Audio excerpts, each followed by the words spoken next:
In DC, we're just hoping that you listen. Welcome, everyone, to District Divided, a DC sports podcast where we are running hotter than we have ever run on this show. I am Amit. That is Matt. That is LC. That is KDot. Really quick, running through the topics because then we got to throw it to Matt. The Michigan Wolverines are in the college football playoff. They started off the season unranked, and here they are in the Final Four. We're going to get his thoughts on that. The Washington football team officially on a 4-game win streak. I believe it's LC approved as well this time. A 2-game win streak is not a thing. A 4-game win streak is. And we got to talk about the Detroit Lions as well, getting their win while my fantasy football season goes undefeated due to the butterfly effect, of course, of the Lions winning. And then we are going to either go with a no-hate debate or we're going to come out with a new segment. To be determined, going to be on the fly. But we got to begin again. Michigan football. Matt, just walk us through it. Just walk us through everything you want to talk about. Floor is yours. Oh, I have waited for this moment for such a long time. And you know, I think we can all appreciate this as a pod. I think there's times that there are parts of this pod that will be running hot, and you know the rest of the pod's just angry at them because you know misery loves company. But we're all running well, and so I just want to share my experience with you. And I honestly think if we had this experience a week ago after the Ohio State game, it would have been at an even higher level. But obviously, you know, the Iowa win, the extra cherry on top for the season. What a season! What a season! Honestly, you know, Amit asked me like, "How do you feel?" I was just like in pure elation. Didn't know how to really react. By far and away, the biggest sports win of my sports fandom. It's like not even close. And here's how I was kind of measuring it is like after we beat Ohio State, I felt all of those horrific losses that I had experienced in the last 10 years of Michigan football or even some other sports league 10. It's like they just went away. Like I forgot about, you know, losing JT Barrett, you know, 4th and 1 play. I forgot about trouble with a snap. I forgot about, you know, Devin Gardner going for 2 in 2012 or whatever. It sounds like you didn't. I forgot about all those losses. It's you know what? I forgave those losses. That's what happened. I forgave them. I didn't forget about them. I forgave them. And it seemed like it was all part of a fan's journey to get to like the happiest sports day of my life. Great experience. And the way that they did it, just so emphatic, a dominant Ohio State fans are now questioning Ryan Day. And, you know, and the team just moves on, keeps his business, goes into Indianapolis, beats Iowa 42-3. We're going to the CFP. Happy for Harbaugh. It's a year I don't have to hear about Harbaugh on the hot seat. Can't win the big game. And, you know, just and yeah, it's a feeling, like I said, I've never had as a sportsman. That's it. It's good to hear. Okay. Well, it's the first time since I learned about the game, Ohio State, Michigan, that they ever won. Because I learned about it when I came to college to Ohio. Everyone was like, the big game. And I was like, the fuck is playing? And the big game for the next like 10 years was just Ohio State shitting on Michigan. So I was like, why is that a big game? It's just always the same thing. I guess things happen now. Yeah. It happened for a while. And honestly, I'm totally at peace with it because it was that great of a Saturday. I guess that really explains what Matt said. This is easily the best win of his life, right? When LC goes, oh, it's just Ohio State as a dominates. fan. I would say as a player. As a player, I'm sure. Yes. Right. I mean, we could go on and on about your accolades as a player, Matt. But truly, no, it really is a remarkable story. Again, this is, I believe, and Matt, correct me if I'm wrong, this is the first time a team that started the season unranked is in the CFP. Is that correct?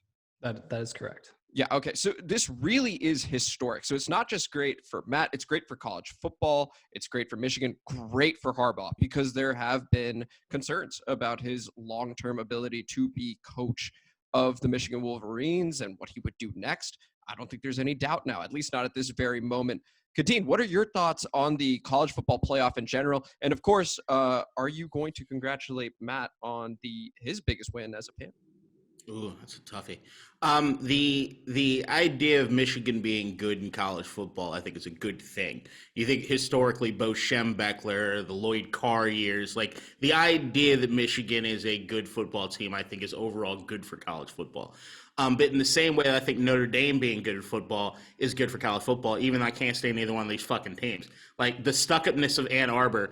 Like I still remember I applied for Michigan as far as college. Now I didn't get in. I ended up going to community college. But I guess my essay on Black struggle did not resonate with the guys in the front office there at Michigan. So a little bit of sour grapes. But I mean, like I said, even pre this we started filming. Kid Rock released a music video a couple weeks ago. It's like "Don't Tread on Me" or some shit. Looks like a SNL bit. And I mean, that is what Michigan has had rattling around their heads, is a Kid Rock music video and Detroit Lions losing. So I'm very, very happy that good things are happening to a city that's seen a state that's seen so many unfortunate things. So bravo, congrats, Matt.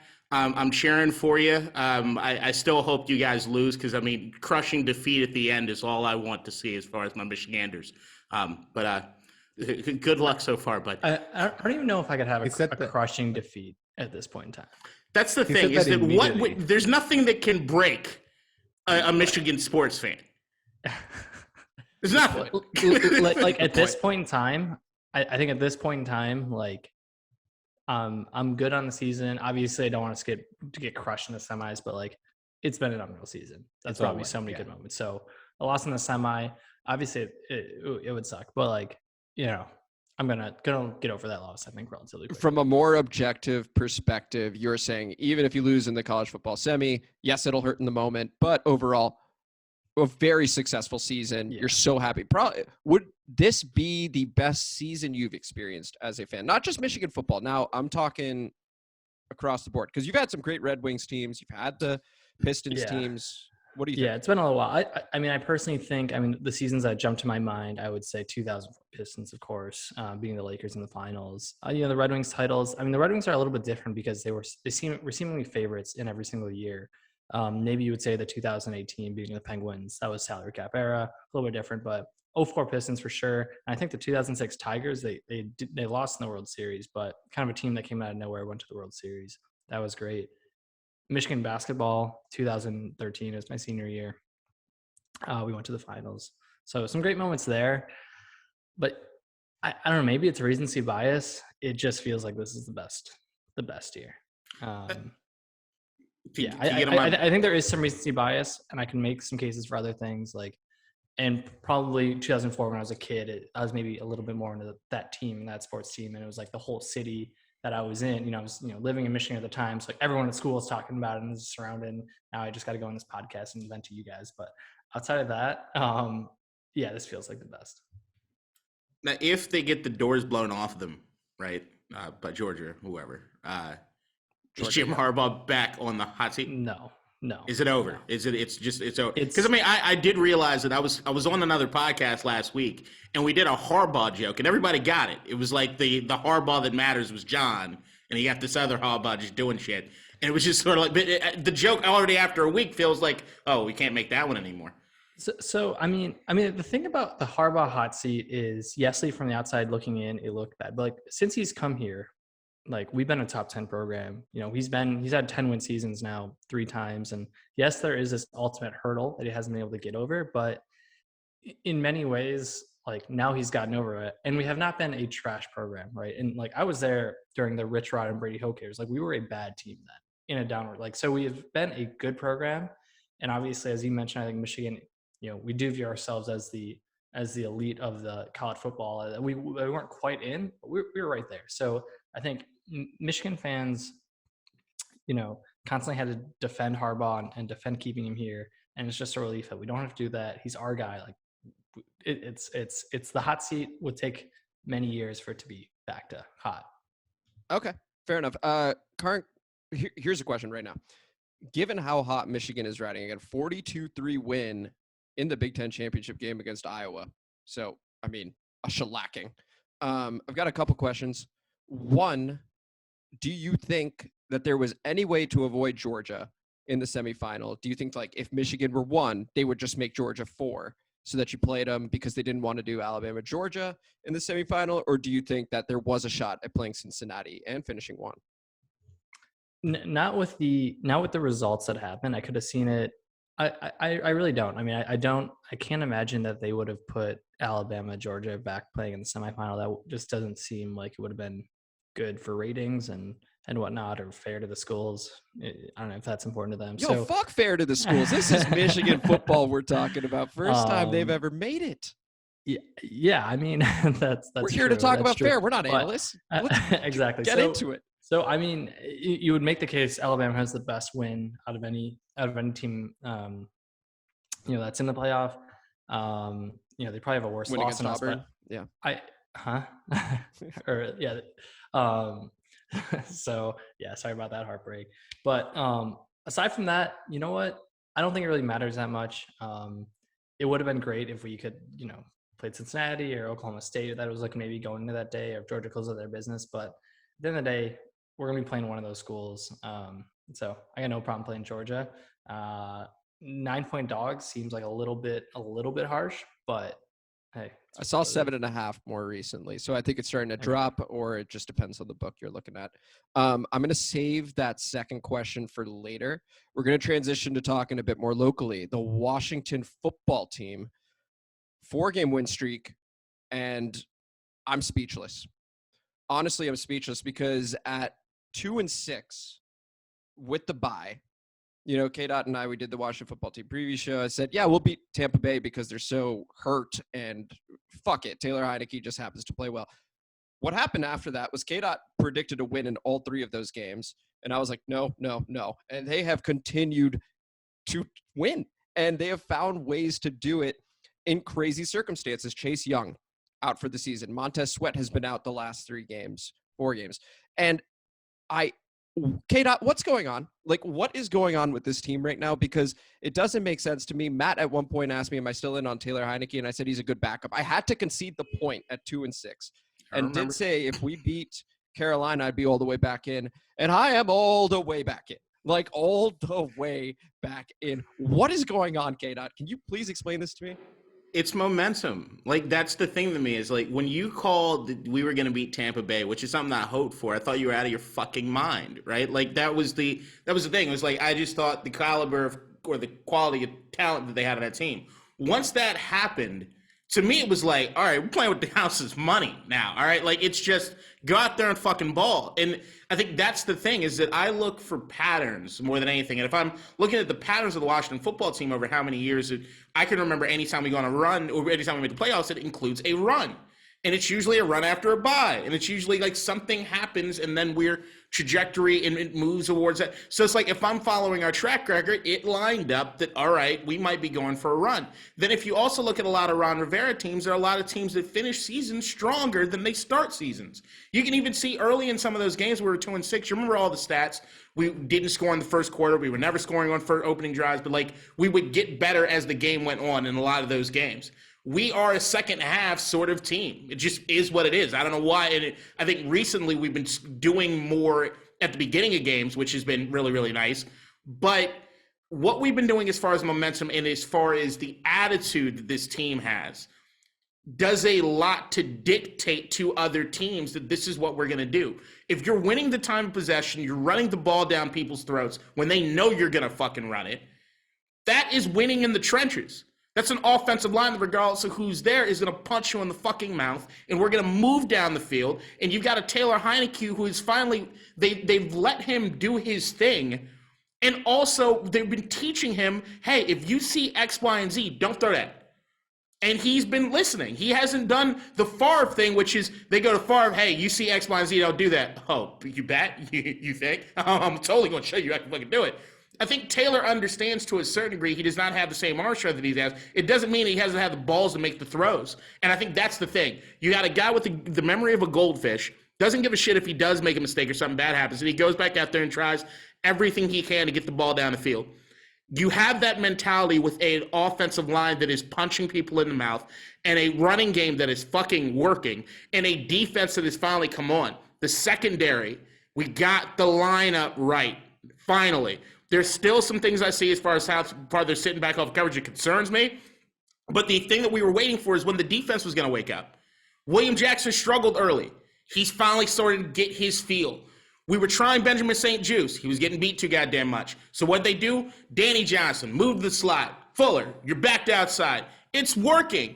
And even last week, this last game, which I was more concerned about anything because of the injuries, We're getting these guys back. Landon Collins is coming back. Montez Sweat, they said that I think he's practicing this week. He's on the road to being back. This team right now has the mentality that we can beat anybody if we play the way that we play. And that to me is you're just going to take it as it goes. Week to week, it's always going to be one possession games. It's going to come right down the wire if we have this formula. And I fucking love it. I love it. You can trust your kicker now too.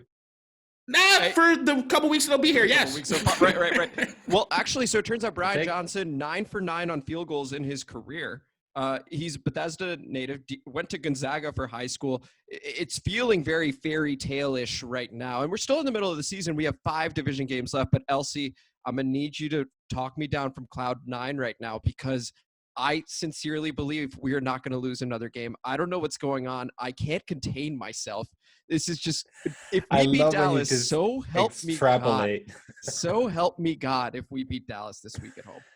Well, maybe there's like a limit on the amount of winning that can happen in the city because I feel like the Wizards just started to really slow down as the Washington football team started to pick up. So maybe it's just trade for the time being. Yeah, no problem. So just watch for the Wizards games, and that way you can predict what Washington football team is going to do.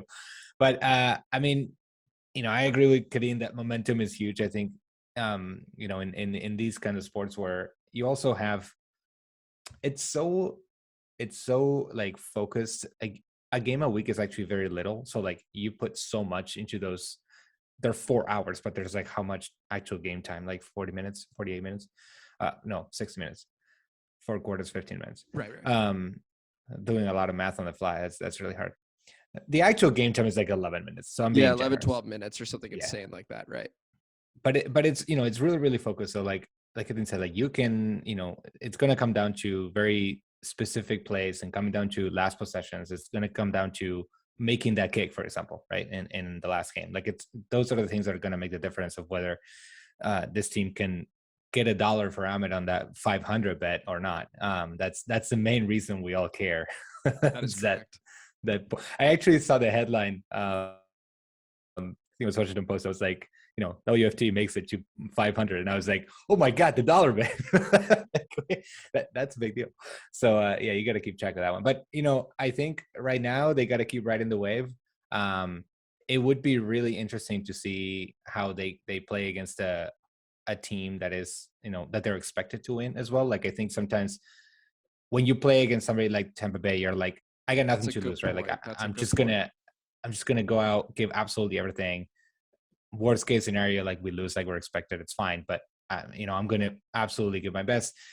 And sometimes you can now feel like, what, we beat that team, this team, like we can relax a little bit or think that you don't have to give us much. That's just what can happen. I don't expect this team to always do that, but you never know. So I think right now they have to just understand what made you win these 4 games, right? Like and put it no matter who's in front of you. 5 division games, those are obviously really important, and that's not a lot, to be honest. Like I know it sounds like a lot, but it's 5 games is not a lot of time. But I do think so. 5 division games almost never happens, like in a row. And so in that respect, it is new. And so I think that's why it's a big talking point. And that's a really, really good point. I don't think we've been favored in any one of these 4 games. Now that I think about it, the only counter I have to that is because of who the opponents are. They're division rivals. We don't overlook division rivals. Like that's the thing, is that you have a division that loves to play spoiler for other teams in the division. If you see Ron Rivera in that locker room after the game cursing up fucking Storm, loved it. Oh my gosh, saying we are in control of our own destiny right now. Every single one of these teams wants to beat the living shit out of the other teams. We don't like each other. So I think more than anything, we got to worry about maybe some suspensions and some fights coming up in some of these games. KDot, real quick, what is that board in the ball that gets thrown? Because every single time I see that, I've seen Taylor Heinicke do it. I've seen Jack Del Rio do it. I want to run through a fucking wall every single time. Dude, I don't know what I feel like every time I will give Washington's social media team is on fucking fire this year. They're amazing. But I feel like every time I'm starting to hear it, I feel like I'm missing something that happened. So I don't know the full context of anything that happens after the game. Well, I love it without the context. They Right, it's all of a just sudden like- you just see someone chucking a ball at a board. just shoving. I'm like, bring Jack in here. He's gonna do it. Do what? Oh, let's run the walls, guys. Like it's fucking dope. That's what it's just you feel it. And I'm saying the same thing that happened last year is happening this year. Do not take away Chase Young's ability, even when he's not producing on the field, to give these guys the rah-rah pump-up speech like he did at halftime. We've been playing lights out ever since he gave that speech. Now, Matt, I know you're on cloud 9 yourself, but normally you're the guy that helps us pump the brakes. Okay. And so here you are. I can already see the wheels turning. What do you have for us? I'm in such a good mood right now that I'm really not going to try to pump. I'm gonna just keep pushing gas on this fire. I would say this. So I was just looking at some playoff predictors. Everyone has Washington football team around a 50%, maybe a little bit above that to make the playoffs. So I assume you guys are feeling way better than that, right? Well, momentum's a thing, as according to KDot, his words. Right? I'm week to week. Okay. I'm actually week to week. The prediction changes. Okay. I'm not making a prediction. I'm saying, you can't be gassing us up like that and then switch to hold on. I'm saying it's the same thing I say on every preview show. Why even go week to week? Why not just play to play, quarter to quarter? Call it as you see it. Now you're being an asshole. All right, you threw Kid Rock on me. All right, so I got free reign. I got free reign to do what I want. All right. Did I listen to Ba with the Ba as a kid? Yes, of course. But so did all you guys. Me and my dad I still know almost every song on that fucking album. All right. I'll back up. Here, continue, Matt. Okay, so you guys are feeling strong, feeling confident. The two big games are definitely going to be the two games against Dallas, right? Those are going to kind of be the games. Probably not going to be slight dogs at home. Touchdown to 10-point dogs on the road, right? If I had to guess. So how are you guys feeling about those games, and how many of those do you think you need to win to make the playoffs? Oh, okay. So I think, KDot, you can correct me if I'm wrong here. Your take, I think 3 out of 5 does it. Because of the weakness of the teams below us. I haven't seen all the schedules and stuff like that, but I do think 3 out of 5. So that would mean splitting with Dallas, splitting with Philly, and then maybe beating New York. Although considering our typical record against New York, maybe you sweep Philly, split Dallas, and you end up losing to New York. But I think 3 out of 5, putting us at 9-8, which is I think what we said before the season, albeit we didn't think it would be this way. But I think that would get us in. What do you think, KDot? I'm right around the same thing. I think we do beat Dallas this week. I think Minshew. I think Minshew mania ends up being a problem in Philly for a little bit of time. But I can totally see us like beating Dallas, losing to Philly, losing to Dallas, and then win the final 2. So like I'm about the momentum, but I am aware that momentum can stop. So, like, I am week to week just knowing that there could be somebody with another wave of momentum. I believe in Gardner Minshew. I don't give a fuck what anybody says. I believe in that fucking mustachioed asshole. I just believe in him. It's just he's so, I mean, I think I got to see how it shakes out. Like, if we play Dallas this week and we beat the brakes off of them, might change some things, like, as far as what it is I'm seeing. Because right now, the way that we're winning, I mean, we got back-to-back 17-15 wins. When the fuck do you ever see a 17-15 score? And we did it twice. And then we're like, the streak that we're on is just so weird. Like, to win a game and not have a kicker, like, how do you even measure for that? Like, how are you winning, not winning? Then even this, it's just some weird shit that's going on as far as the way this team is and how close things go. You're a bounce, a fumble, incompletion away from a loss pretty much every time. So it's like there is a bit of luck that has to be on our side. And with us playing the way that we're playing, we're not beating the brakes off of people. We just haven't been doing that yet. But we are doing enough to win. LC, real quick, I also want your take here. So 5 games left, currently at 500, as you duly noted, and with the dollar bet in mind. How many do you think we need to win to make the playoffs out of those 5? I have absolutely no idea. So neither do we. Go ahead. So you need to win your division to go to the playoffs now. So there are 3 wildcard spots. So if you win your division, you're automatically in. First and foremost. Okay, and then it's the best 3 seconds. Yeah, second or third place. You could have one division that has okay. 3 great teams, and so then 2 of I them will see. go. In technically, they could all like an entire division could go technically, but that's never happened. I mean, yeah, it sounds like 9-8 should be a record that can put you in for a wild card. Yeah, I think But- that's what we're looking at. So, Yeah. God damn it, I'm not ruling out the division. I can't be stopped. Matt, please continue. please, again, slow me down. We're feeling good. I think. You guys, you guys aren't winning this division. That makes me kind of think that we might win this fucking That's division. what I'm saying. So, like, I mean, it's not out of the realm, right? I think this is why it's week to week. This Dallas game shows so much because clearly the best team in the NFC East to anyone is Dallas, right? If we beat the everlasting shit out of Dallas, does that not change people's minds? Does that not seem like, all right, well, this season might not end the way that we do because we see them again in 2 weeks? Yeah, but you see them on the road in 2 weeks, right? Who gives a it's shit? home Dallas here. is not a home We field do. advantage. We do. The And stadium's that's not a also home good field point. advantage. That's also a good point. What? Why? It's I'm missing not something. loud. The fucking fans are so goddamn far away from the stadium. It doesn't do anything. Plus, Dude, it's you think luxury for Raw John everybody. is? It's gonna be half Dallas fans there. Here's the one thing. Yeah, I I'm will going say, on KDot, Sunday. I'm not our looking forward to it. field conditions are a huge advantage because no one does well at FedEx. Like literally, no, we don't either. Like Including no one Washington, does well at yeah. FedEx. So it just goes all over the place. Whereas Dallas is like pristine conditions in Arlington, Texas, over there at Jerry World. I think that you're looking at a Dallas team, like the away game is going to look very similar to what we just saw in Vegas. Honestly, like I think that you got the luxury stadium, and you looked around that field. There's a lot of fucking burgundy and gold there. Washington fans will travel. We will go to any stadium that isn't FedEx. I don't think people understand that. Like we want to go to games, we just don't want to go to FedEx. Like I'd rather go to Dallas in this game I'm going on Sunday. I still don't know how the fuck I'm getting there.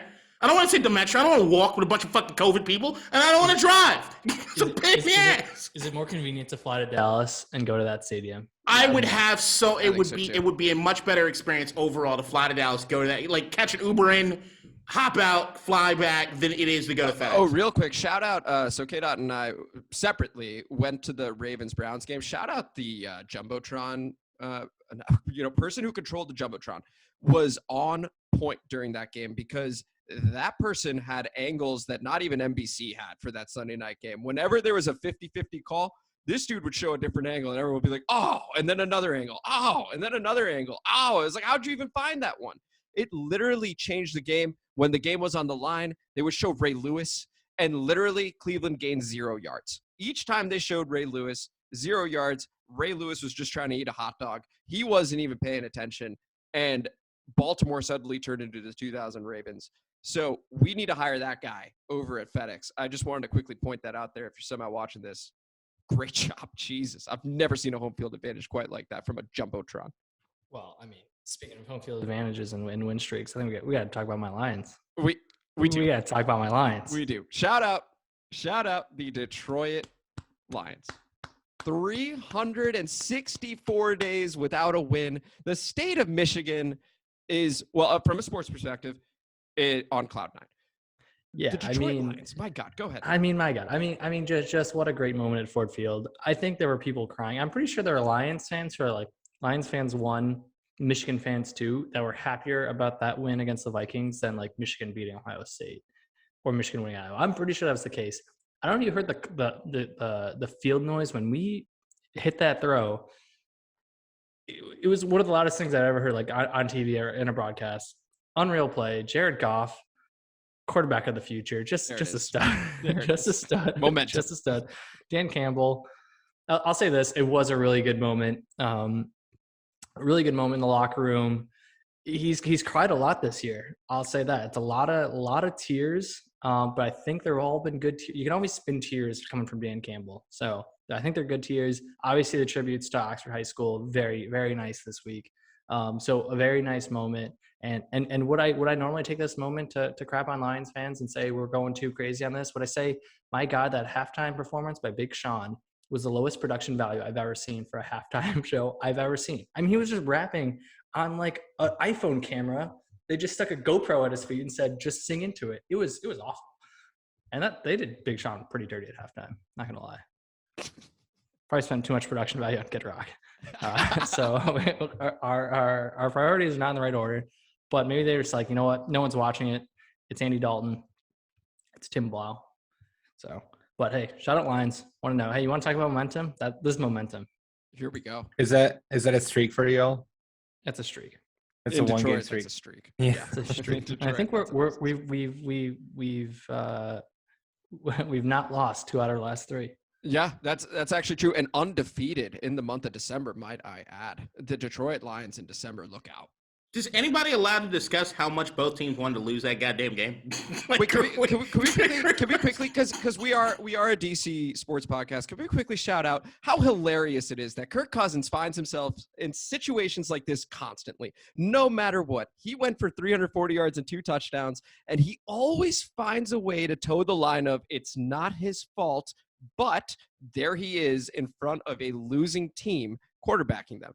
It is hysterical. I don't know what to say at this point because he actually has had a tremendous year. 25 touchdowns, 3 interceptions, lost to the Detroit Lions, 5-7. It's so both those funny. franchises. It's both those franchises. They're fucking lovable losers. They're so That's what tortured. they are. No, Like, they get, no. Like the Lions have never been close. You know what I mean? So it's like, I know, early 90s, Barry had a couple teams. You know, we made the playoffs. You know? Oh, Barry tried. Barry tried. dude, we've won 1 playoff game in 50 years. Don't give Yeah, me it's bad. Which fan base do you think? Which fan base do you think is more tortured between the Lions fans and Vikings fans? Because I can Vikings. see the Vikings. perspectives on both. Right. It's a hope thing, right? Yeah. It's all about getting your hopes up. I've never got my hopes up for the Lions. Even So the you've years always we've been decent. protected. Right. Yeah, so it's a numb feeling when they lose week in, week out. And again, I'm not a massive fan, but so I don't want to be speaking on behalf of the entire fan base. Maybe there are people that think it's just miserable and get their hopes up and think every year is going to be good. But Kid Rock. I think we know we suck. Vikings fans, they've been pretty close throughout their history, right? They've been like always a decent team. Oh my gosh. They've had great yeah. teams. My- Like literally great teams. Yeah. My freshman year at Carleton, so 2009, was when Brett Favre had his first year at Minnesota. And they had an unbelievable season, including the NFC Championship game, which was also unbelievable because they were in field goal range.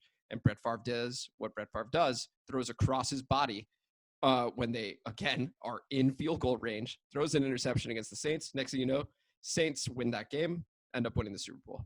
That was Minnesota's year. Being in the state of Minnesota for that was, I've never seen pain quite like that. Like, as a DC sports fan, I'm trying to recall situations that would have devastated me to the same level. People weren't talking for days. Like, it was next level pain that I saw firsthand in all these young people that were trying to figure out what they wanted to do with their lives, that had hopes and dreams, and for them to be crushed right in front of me was a learning experience I'll never forget. All right. Shout out Minnesota. Shout I was out trying to Just think a of the moment- Washington. Just a moment of silence. I was trying to think about the Washington Minnesota equivalent. fans. I They mean, actually think the Washington Washington- would not be RG3 just like collapsing on the ground. No, Sure. it kind of. But I think we all had hope because, like, oh, he injured himself in college. He'll be right back. It just went to shit. Oh, is Like, ACL again? That's fine. It was like ACL. I mean, shit. Adrian Peterson came back from that. Everybody comes back from that. It's not a death thing. And then we start hearing like, oh, his dad doesn't want him to do something. It's like, oh, we're gonna Washington this. It was just, it ends up being out. But I was actually thinking, I think for Washington, it's actually like deaths. Like I think about Sean Taylor's death is the only thing I've ever seen from a sports standpoint that had a city like that. That's true. I think I was talking that's about like a different. literal. No, of course. on the field. But that's what I'm saying is like the aspect of how bad you have to feel for Minnesota Vikings fans and some of the fucking shit that they've gone through. Jesus I Christ. feel like some Caps fans have had some tough like Game 7 losses to the Pens, just like year after year. Yeah, after but year. we almost came to expect it. Oh, you know what? How about we do this? And let's quickly transition to the no hate debate. And then Elsie's going to give us his rugby rule of the day. But the no hate debate is best sports memory. Okay. In light of Matt Regan picking his Michigan Wolverines beating Ohio State just a couple weeks ago, I want to say. Best sports memory. And so take your time, figure it out. But basically what you had said about Caps losses triggered the one for me, which is when Evgeny Kuznetsov scored at Pittsburgh in OT to have us win that series. That was the first time we beat Pittsburgh. And it was a season where the Caps, I think we had always had expectations. So similar to Michigan in that respect. And that season we were just sort of like, I don't know. I don't really see it this year. We sort of seemed flat. And then we went on that magical run. Fast forward to the Vegas Golden Knights. We end up winning in 5. Unbelievable season. But that goal, when Evgeny Kuznetsov scored in OT in Pittsburgh, I mean, some of you are familiar with the lounge at Fairmont. I was running all over that place, ran out of the house, did a full sprint around the block. It was unbelievable. I mean, that, to me, favorite sports moment, because that was a huge monkey off the back of Caps fans. Matt, out of curiosity, because it seems like you thought about it, besides the Michigan-Ohio State one, what was coming second for you? The most in the moment sports, experience that I had before that was definitely senior year NCAA tournament. Trey Burke hits that shot against Kansas to complete the comeback. It was only the Sweet 16, but we did end up going to the finals that year. And just watching that in my college, house with my roommates, going nuts. So I think that was the most just like surprising in the moment. It was very different experience than the Ohio State game, but in the moment I would put that one number one. I mean, something about the one game playoffs, right? Kind of adds to it, where it's like, it's not a series build up. You don't know what's going to happen. So that's why I would say that. Trey Burke, shout out Trey Burke. Especially basketball, because it can change just like that. Like, it really is just one shot, and it's such a fast-paced game. LC, what about you? Best sports memory, what's coming to mind for you right now? So I got to go back to my childhood. I mean, when I came to the States, obviously all the DC, fanhood is it's important for me, right? Like I came, I was like, okay, I can be a fan of these teams. Like it's not something I grew up with. But the team that I grew up loving is in soccer, of course, Boca Juniors. And I remember recently there was an anniversary of this game, because it was November 28th of the year 2000. And we were playing the finals, the World Cup, the Club World Cup finals against Real Madrid, who had one of the best teams in history. I mean, this team, if you know anything about soccer, this team had, I was just looking at the roster, Roberto Carlos, Casillas on goal, Hierro. They had Makelele, Figo, Stephen McManaman, Raul, Guti. I mean, absolutely loaded. This team was an all-star team for the entire world. Martin Palermo scored 2 goals within the first 10 minutes for Boca Juniors, and we just held for the other 80. The game ended 2-1. And I just remember just feeling the impossible had happened. I mean, our team was just, it was obviously a very good team for our own league in the South American divisions, but competitions, but you could never compete with these people. These people are like multimillionaires who are the best and the best and the best of the world. And just, I remember being, 9 years old and just feeling like the best thing in the world and that in sports could ever happen just happened. And I'm a part of it. Obviously I wasn't. I'm a nine-year-old kid in front of a TV, but I felt like I was a part of it. I contributed. Oh, hell yeah, you were. Yeah, so you did. For me, that I don't think there will be a moment in adulthood that will top that level of excitement and elation that I felt on that day. I love the context building you did there too. I felt like I was there too. Fuck. I forgot about how stacked some of those Real Madrid teams were growing up. Was Zidane on that team as well by any chance? I don't remember where he was at that time. No, he wasn't there. I think he wasn't there yet. Okay. But we also played in another year, another Milan team that's fully stacked. Okay. And that one we won by PK. So that was in my second too. Love it. KDot, best sports memory. So that's the thing is like if I want to go like memory off the bat, I'd say when the Nats won the chip, I was Lyft driving and I had a passenger in the car and we actually pulled over and cried together. It was amazing. We literally, I was in Northern Virginia, we cried together and then we both said, we're turning off the fair. Let's go downtown. It's time to celebrate. It was a great night. But so it was a great night. But I'm actually thinking about like a time for me. Like I could go the Mark Brunell 2 touchdowns at Santana Moss against the fucking Cowboys in like 2004, which is amazing. But if I'm going with the thing that I kept going to is we were talking about runs earlier. I'm thinking the 2007 Washington football team run to make the playoffs. is something that, from a sports standpoint, memory thing, I will never forget. The highs and the lows of that run. I've never felt more emotional about a sports team ever. You talk about after Sean Taylor dies, we have the Buffalo game. We start with 10 guys on the field. Buffalo says we don't give a shit. They're like 34-yard pass on us, and we lose the shit out of that game.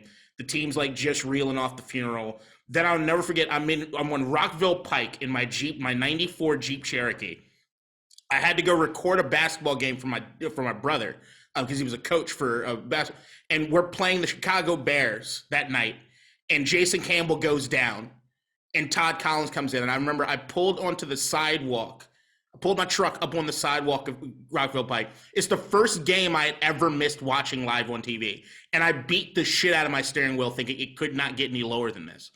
And Todd Collins comes when we win the game, and Clinton Portis goes in that run, and the defense is playing lights out. I was looking at, what was it? Chicago, New York, Minnesota, Dallas. And it was Dallas to win it. We make the playoffs. We don't need to talk about having the playoffs, but that run was absolutely. I just remember the city and the way it felt. And it was 07, and I stayed behind because I went to community college. All my friends, they go on to Michigan and fucking Wisconsin and Penn State and everything. And I was home. And I remember, like, I had, like, my own nucleus, like the local cats that stayed here with me. And it was fucking nuts. And it's visceral. And you remember, Joe Gibbs couldn't even take it anymore. He had to retire. Like, it was just, I'm done. I can't do this. It was an emotional roller coaster unlike anything I've ever experienced in sports. Yeah, I mean, there was also the Anthony Mix fumble recovery against Seattle that he should have been able to advance. It felt like a new rule to all of us that they just made on the fly. We missed the field goal. Seattle ends up winning. All bullshit. But these are fantastic sports memories. That story, I want to know more about that another time, where you and the guy you were driving and the passenger just went party. Right. Just go party.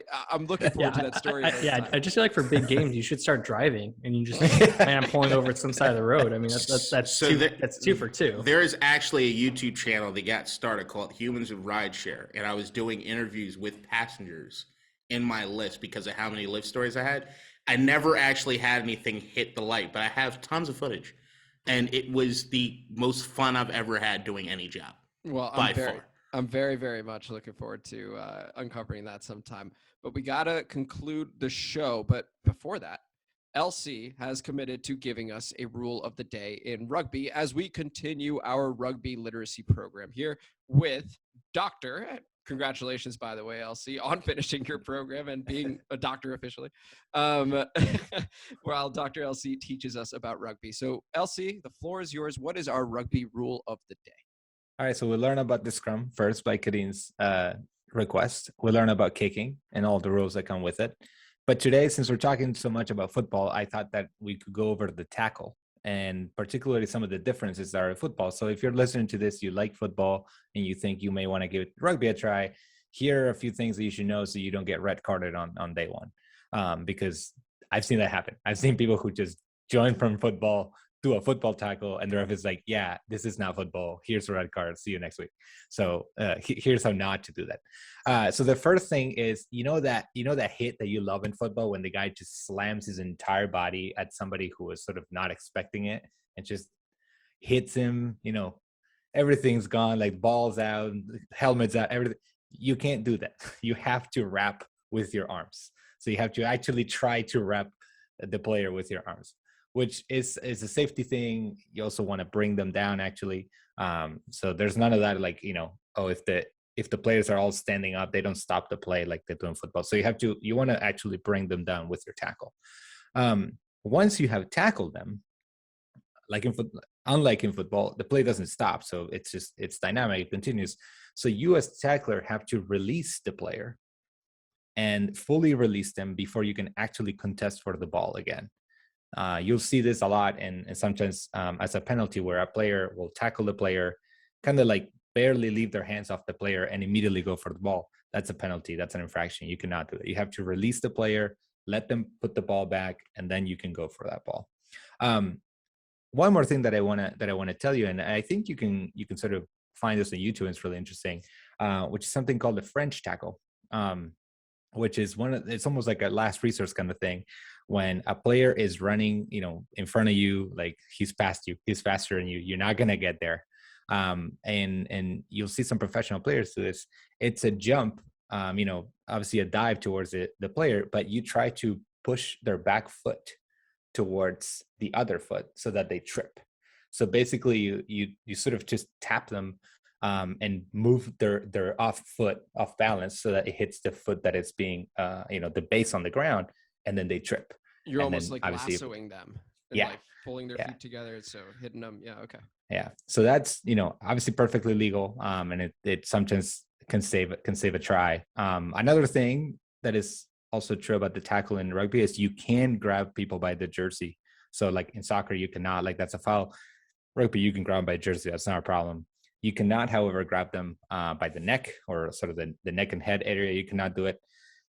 The shoulders are like, it's a little bit of referee criteria. Like there are official rules, but what constitutes the shoulder and what constitutes the neck is a little bit of like, each ref might give you a bit of a different criterion there, but you have to be safe. Wrap. Are there any hair rules? Tackle. Hair? Yeah. Shit, that's a good question. Yeah, if someone has long hair, can you just tug? Because you I'm can gonna- In the NFL, we can. Yeah. It's full. You can pull somebody all the way down It's by the hair. encouraged, actually. Yes, I would very say much so. no.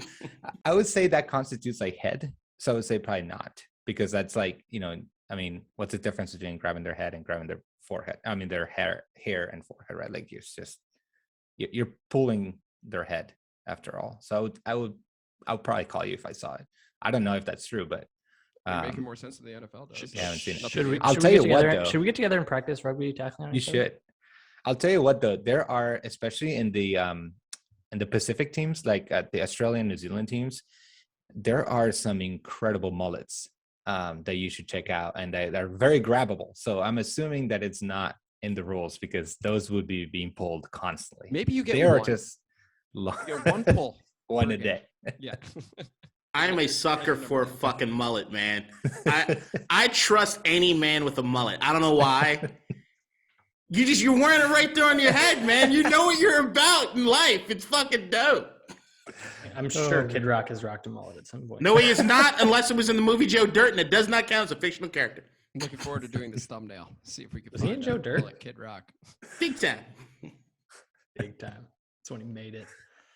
Oh man. All right, cool. So that is the rugby rule of the day, tackling. Okay. So you can't just dislodge, like those heavy hitting safeties of years past in the NFL. No Ronnie Lott, no Sean Taylor, no Ed Reed. You can't be doing that stuff. You need to form tackle properly. A la Matt Milano, for example, who seemed to be one of the only people that showed up for the Buffalo Bills in Monday Night Football. KDot, actually, real quick to conclude the show, did you want to talk about Bill Belichick real quick and just his dominance? Bill Belichick is the greatest coach of all time. It's not a debate. It's not a discussion. It is what it is. The Patriots are back. Last year, no one gave a shit. The whole season got an asterisk because it was COVID. He didn't care. Half the fucking defense decided we weren't going to play. I'm just going to stay home for the year. People forget that shit. Now they're back. And I'm sorry. I'm sorry for the rest of the league that is all up in arms about, oh my God, the Patriots are good again. Fuck off. You're witnessing greatness. That fucking game last night, 2 nights ago if you're watching this, was incredible. Now, I'm a bad weather, run the ball down your fucking throat type of guy. They threw the ball 3 times. It's 2021. They threw the ball 3 fucking times. I'm sorry. I had an erection for so long I thought I had to call a doctor, okay? Like, that to me was insane. It was absolutely incredible, and people do not need to shortchange this in what it is we saw last night. It was fucking amazing. He gave no shits. It was disrespectful as fuck. It was great. It was so good. Please, people, understand the greatness you saw. He even wore, I don't know if you saw this, Barstool actually had a great tweet about this. He was wearing a Navy mask before the game, entering the game. So they were like, he literally wore his playbook into the stadium. And they ran and ran and ran, and the Bills simply could. They did. Most of the time they did stop him, but when Damian Harris broke that one, I mean, they got their souls snatched. It was one of the most incredible games I've ever seen. It set NFL history as well. Ron Rivera, Washington football team, take note. Run the ball down their fucking throat. Oh, yeah, that rhymed. Well done. Well done. And on that note, this is District Divided, a DC sports podcast. Thank you so much for listening. I am Amit. That is Matt, who is still on Cloud 9. That is LC. That is KDot. Once again, every Wednesday, 3 p.m., we release a new episode. So we hope to see you next week. Enjoy. And hopefully we're celebrating a victory Monday over the Dallas Cowboys. Take it easy, everybody. If you see me at the game, don't talk to me. I'm going to be in a real bad mood.